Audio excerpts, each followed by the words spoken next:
Well, hey there, Goddesses and Adoni. Thank you so much for calling in to our fifth wow call of this first series of 2016. I'm glad you're here. This training I find to be extremely relevant and current. So the information that you're going to get here is super important for your business, and it's regarding online parties.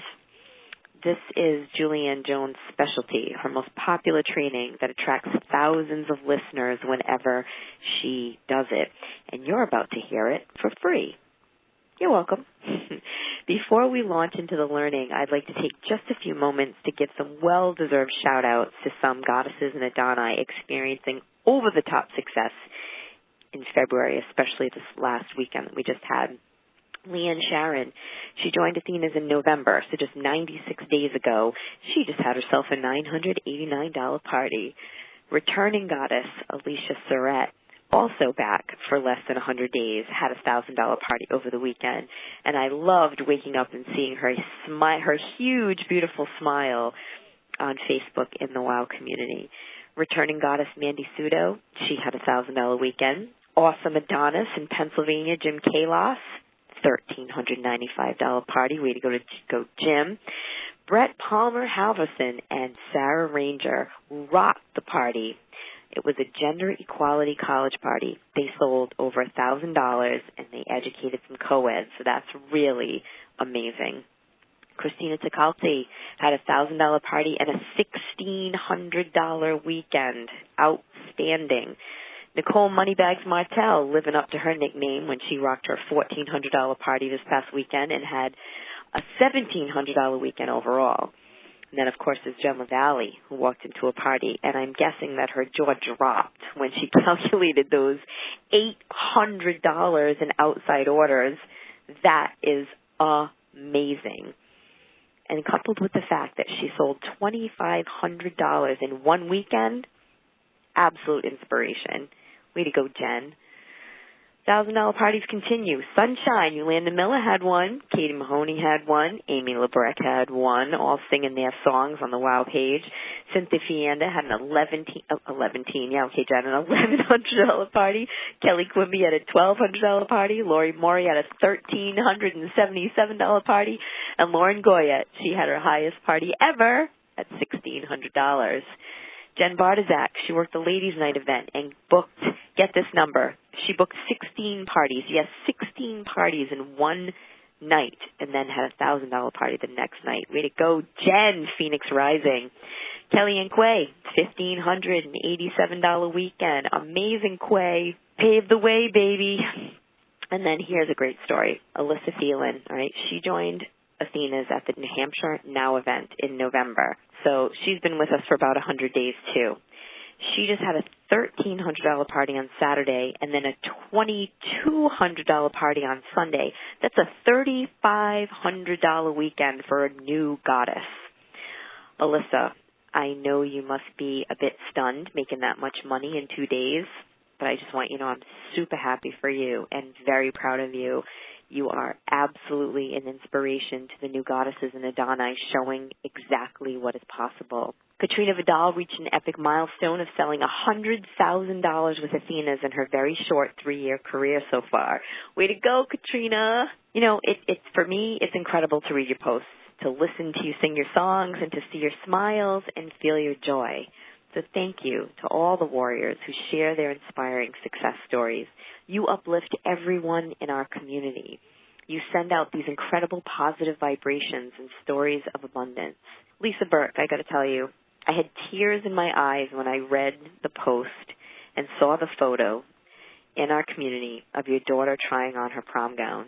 As a mom, I know you want your kids to have the best of everything, and knowing that you were able to pay for her $300 prom dress without stress made me so happy for her and for you. Chrissy Shedd, she booked her Disney cruise for her family. Chrissy, not this past weekend, but the weekend before, you sold like $5,000 in one weekend. So many incredible parties, your kids jumping up and down with excitement because they know that when you do well, the family benefits. And that is powerful. And raising our children in that type of mind frame is beautiful because they see the result of hard work, that when you work hard, you get to play hard. I can't even begin to tell you, like, what all of this means to me, to see, like, Athena's impacting people all over the United States in such a powerful way.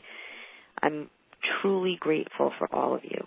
So before I turn the call over to Julianne Jones, I'll give you a special code word. Remember to listen carefully for the code words as they occur throughout the entire call. The code words let us know that you are here, and they go towards your spoils of war. So the first code word is profitable. The first code word is profitable, Profitable. First code word is profitable. So get ready, warriors. Here is a new way to think about virtual parties, brought to you by the woman of the hour, well, the woman of the half hour, Julianne Jones. Julie, take it away. Hi, this is Julianne Jones, and I want to welcome you to the next video in this quarter's WOW program. This time we're talking about how to use virtual parties to build your business. I want to share a few tips with you for using Facebook to promote your virtual party as we get started with this training, and then I'm going to end by talking about the virtual party itself and how you actually conduct a live party virtually online. So beginning about 3 years ago, Facebook parties became all the rage in the party plan industry. And when people first started doing them, they worked pretty well. You could get people to your event, and sometimes you'd get some orders. It wasn't really interactive in the same way that a live party was, but you could post in a Facebook event, create a fairly successful online catalog party, and everybody would, come to the event, and some people would place orders. So it worked pretty well in the beginning. I want to say that you can use Facebook to share and promote your parties still. That's still a viable option. However, Facebook is no longer the answer to hosting successful virtual parties. In fact, in my opinion, it never was. In the last 18 months to 2 years or so, Facebook has completely changed the rules. So let me share with you why I believe using Facebook to host your virtual parties not only doesn't work, but could actually damage your business. So if you're like most people I know, you kind of have a love-hate relationship with Facebook over the past couple of years. On the one hand, it's a great place to engage your friends, family, and customers, and it's easy to use from literally anywhere, especially if you have a smartphone. On the other hand, you are at the mercy of Facebook, and they really decide what you see, what other people see of your stuff, all of that. I will admit that I'm guilty of being frustrated about the changes over the last few years. I have almost 30,000 fans on my business page, and the last time, about 2 years ago, my average post would reach about a third of that fan base. Now I'm lucky if I hit 300 to 800 people's timelines when I post. And I haven't changed anything that I'm doing. If anything, I'm more conscientious about what I post. I'm engaging, I'm helpful, I give great free information, I work hard to engage my audience, I interact, I answer their questions if they ask questions, and I never market on my page. So I'm frustrated too. But here's the thing. I have no control over what Facebook does, and neither do you. So getting frustrated doesn't do any good. And I've learned I can either adapt or leave. They own the court. So if I want to play there, I have to play by their rules. Now, what I've noticed is that in an effort to find a way around the limits that Facebook has placed on Facebook events in the last couple years, some direct sellers have been creating private Facebook groups and then asking their hosts to add people to those groups without their permission. Let me repeat that. They aren't inviting people to the group. They're adding them without their permission. It is totally not okay. And a lot of hosts don't even realize that what they're doing is wrong until their friends get ticked off at them and bring it to their attention, or worse, unfriend them. So the issue with being added involuntarily to a private Facebook group is that the default settings for that group are that you receive notifications whenever anybody posts anything, whether you want them or not. Now, the only way to stop that is to go to the group and either turn off the notifications, which most people don't know how to do. And honestly, it's not a real intuitive thing to do, especially on a smartphone. It's really annoying. And so just to be clear, this is spam and people don't like it. It will get you or potentially your host unfriended. You can get in big trouble with Facebook. I have clients who have had issues, have had their account suspended, have been banned from participating in any Facebook groups. Facebook doesn't like this practice either, and they're cracking down on it. It can definitely hurt your business. Now, that being said, Facebook events do still work to get people to an actual live virtual party, as long as you teach your host how to invite people. And we're going to talk about how to do that in a couple minutes. But first, I want to just talk a little bit about this Facebook event. So just to be clear, you're using the event before the actual live virtual party to engage people and get them excited about the party. You're not using it to host the party itself. So first you want to set up a Facebook event, and that's pretty easy. It's very intuitive. You just go to create event and Facebook will talk you through that. Then you want to make sure that you're engaging your potential guests during the time before that party with likable, what I call likable posts. So what makes something a likable or a shareable post? Well, there are a couple factors, but most of all, it's something that excites and interests your audience. So you want to use different types of posts to engage your guests. You want to create likable posts, post pictures and how-tos, ask questions, share your story. Photos are great. They increase engagement faster than anything else, and they tend to stand out in someone's newsfeed. Like I said, questions are great. They get people engaged and talking. You can also post fun facts about your company or products, relevant funny memes or GIFs, that type of thing. The rule of thumb for engaging posts is that it's all about them, the people in the event with you, your guests and your host. So what I've noticed about virtual events is that the host isn't typically a big part of that event, and her connection often doesn't extend much past just inviting people to that Facebook event. So I want to change that by teaching you how to coach your host before and after the virtual party. So you're not only creating a more successful party, but you're also building a great rapport with that host, who could then become a long-term client or maybe even your next superstar representative when she sees how easy virtual parties are. So that moves that whole virtual party from just a catalog party where you're collecting orders to something that's building your business, creating more bookings, and potentially even bringing people onto your team. So it really levels up how useful these virtual events are. So the key to effective coaching of your host for a virtual party is to teach her to keep her guests excited and engaged using a guest list, a personalized invitation through a message on Facebook. You can also use wish lists, lots of virtual reminders via Facebook and texts. You can use the technology to really get and keep not only your host, but also those guests engaged. So in a lot of ways, it's actually easier for your host to get and stay connected and excited through that virtual party than it is for an in-person party, because everybody's already online. And it's easy to connect with them there online. Most people are on Facebook multiple times a day anyway, whether they access it from their home computer or via their phone or both. So why not engage your host, encourage your host to connect with them and get them excited about her virtual party. So I want to just say really quickly here that the code word for this training is online. The code word is online. So let's talk about expectations for your host. So the first step in that virtual host coaching process is to lay out those expectations and give her some goals so she knows what to do and what she's working toward. You want to make sure that you let her know what her role is going to be and what you expect from her, just like with an in-home host.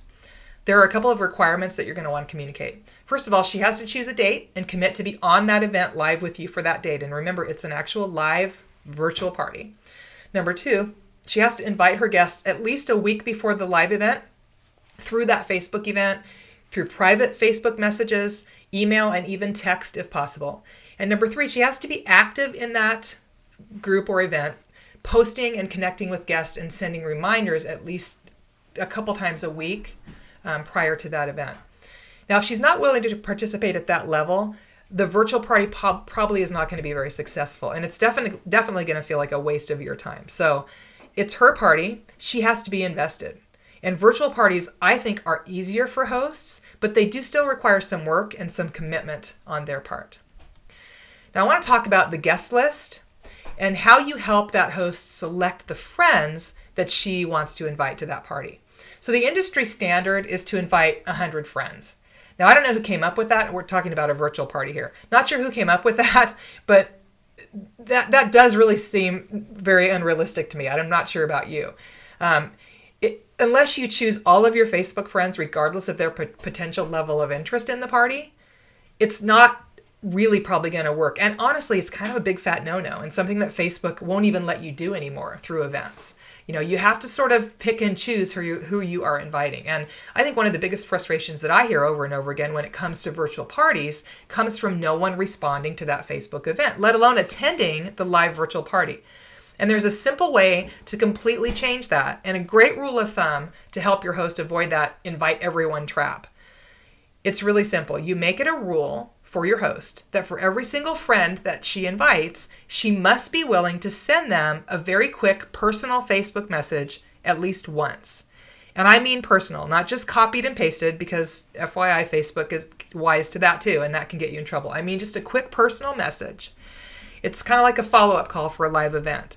So if she has a smartphone and she uses the Facebook Messenger app, she can actually even record and deliver a short voicemail via Facebook, which I guarantee people are going to open and listen to, if only because it's a novel idea. And in that message, she's going to share the link to the Facebook event and say, please come join the event, and you'll get all the details there. So they're getting a personal invitation, and it's going to get them to the event, and then you can start interacting with them, and that gets them to the live party itself. It's really a great system, and it works if you teach your host how to do it. The other item that's unique to a virtual event, and that I think is really important, is you have to actually have a place where all that information for the online piece of it, with things like relevant links that they're going to need for the party, are kind of housed. And so I've created a template that I've included with this video that you can download. It's called the Virtual Information Sheet.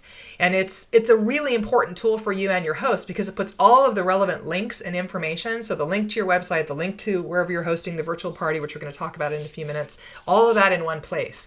So your host has that. It's a part of that coaching. You give it to them, and they then have at their fingertips access to all the links that they need for that. So you can download that and modify it so it works for you.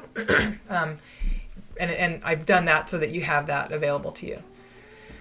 So let's talk about your platform for hosting that virtual event. There are a lot of different platforms that you can use. Many of them allow you to broadcast yourself, show videos in the platform, all kinds of different things. I think there are some specific things that you need to look for as you're looking for a platform for your virtual party. Number one, you need to make sure that it's affordable. Number two, you need to make sure that it's easy to set up. Third, and I think most important, it's that it's simple to use, and not just for you, because you're going to learn how to use it eventually. It's not going to be that challenging for you, no matter how hard it is to start with. But it has to be simple to use for your participants. I'm a big believer in things that don't require you to download anything. I have a problem just fundamentally downloading a piece of software from the internet to my computer to participate in an event. So look for something that doesn't require that. You want it to be designed to showcase your products if at all possible. Like I said, whether that's broadcasting yourself or you can pull up videos to share or photos, but it should somehow showcase your product. There are several platform options. I'm not going to tell you which one to use here, but there are several that I've used. GoToMeeting, G+, 22 Social, Meet.fm is another one. I like 22 Social because it integrates with Facebook pages if you have a Facebook page. Google Hangouts are great because they're visual, but all of these things are going to require you to take a little time to learn them. So it's really just about finding a platform that you feel comfortable with that meets all those criteria that you can use on an ongoing basis to host your virtual events. So I want to just share a really simple party success checklist with you. We went through on the last video the format for a successful party, so some of these are going to be somewhat similar, okay? But I just want to kind of give you a checklist for what to do for a virtual party. Number one, you want to make sure that everybody has good directions for finding and attending your event, and obviously a good reason to want to show up live, right? That is really important, especially with a virtual event. Make sure that your host has that link or the dial-in information, that it's in the description section of the Facebook event so they can find it at the last minute. Have her private message or email or both, maybe even text that info to everybody the day before the party. And you might even offer a fun reason for them to want to attend live, like a drawing that you're going to hold during that live event for everybody who attends. I can't stress enough the importance of practicing prior to your first virtual event. Your first virtual party. And I would make sure that after you choose that platform that you're going to be using, You practice at least twice. You go through your whole presentation, make sure all the bells and whistles are working, that you know how to use them. Maybe invite your friends and family and do a mock party. Even if you're super computer savvy, and I consider myself that, this is really important, because once you get into that party mode, you're going to be a little bit nervous. Things can happen. So make sure that you practice. The next thing on the list is to make sure you keep your virtual presentation short, fun, and interactive. Interactive is important. Because when people are sitting in front of their computer, they tend to be distracted. They're checking email, they're on Facebook. You're not going to be able to do the same presentation that you normally do at your live parties, because you got to keep people engaged and interacting, and that's more challenging in the virtual world. So go through your party and come up with just the highlights, and keep the actual presentation part of the party to about 20 to 30 minutes max. Also, make sure that you're engaging people and leave time for questions. You want to give them lots of visual stimulation during your presentation so that they have something to look at. You can do virtual games by having them answer questions, share the favorites off their wish list, or you can even reroute them to open a new tab and go to your website and have them find certain key images or products and answer questions about those as a part of a contest. Again, keep it simple and make sure that your instructions are very clear. And finally, make it easy for your guests to order during that live event. So you want to tell them how to do that. Provide links to them, either live or in the Facebook event if you need to do that. If there's no way on the platform you've chosen to share a link, which there will be on virtually any platform.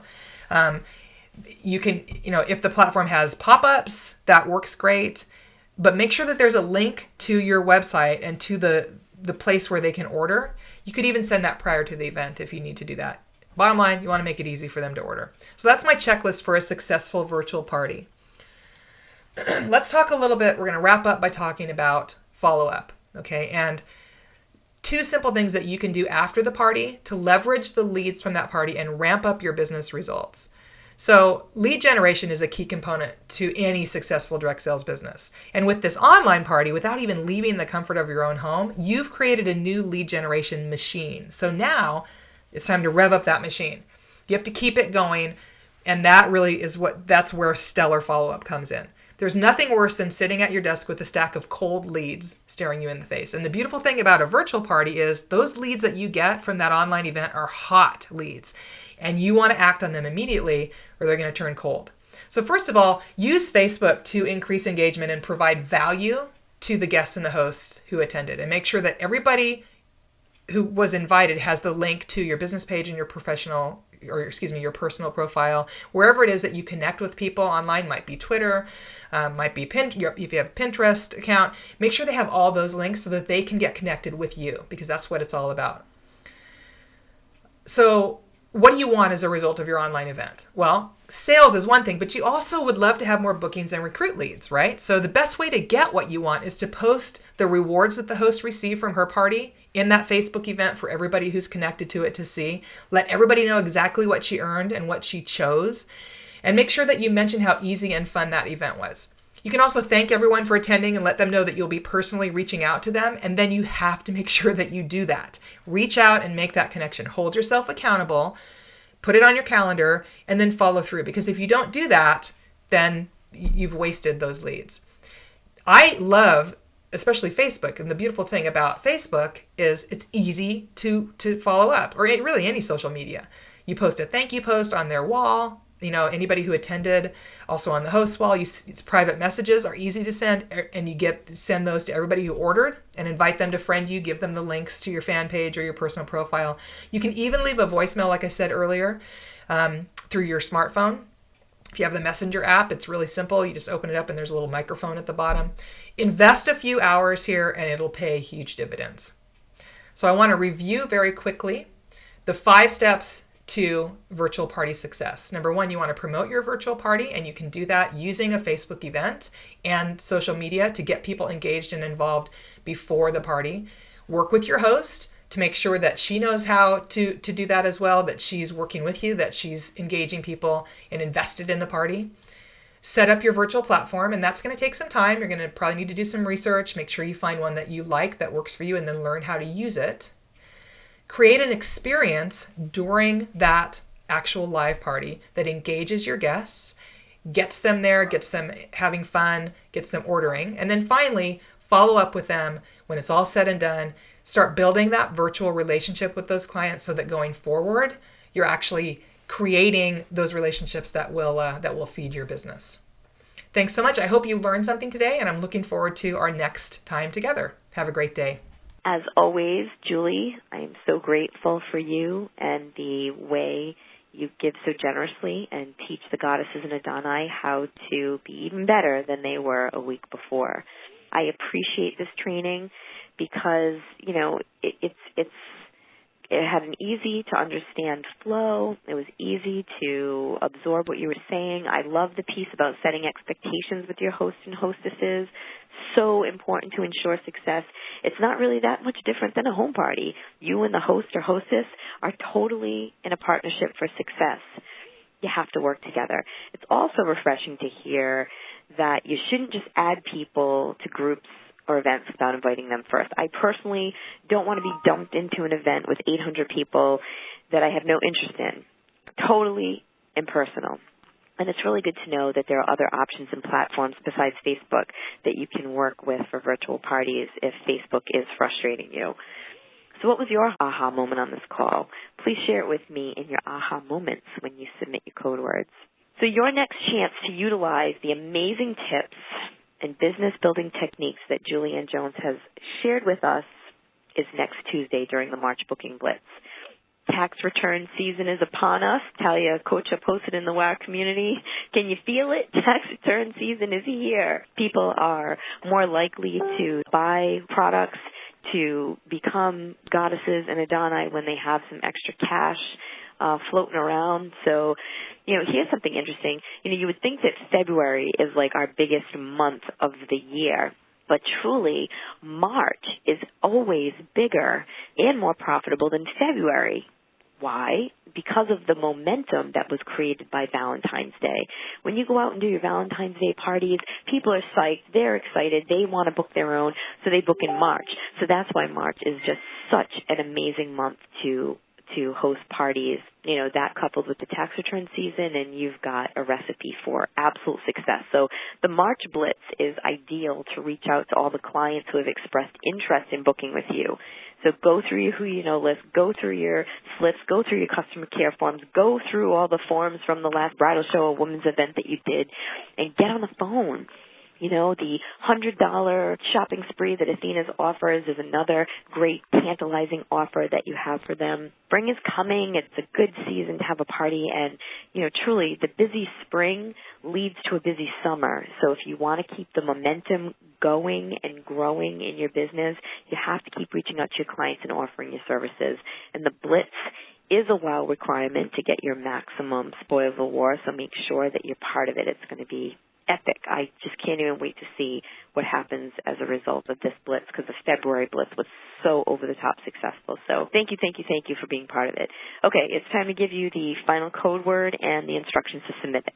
So all you warriors who listen and submit your code words and your aha moment by tonight, Wednesday, February 24th at midnight, have a chance to win an item from the new line. That's exciting. It's very simple.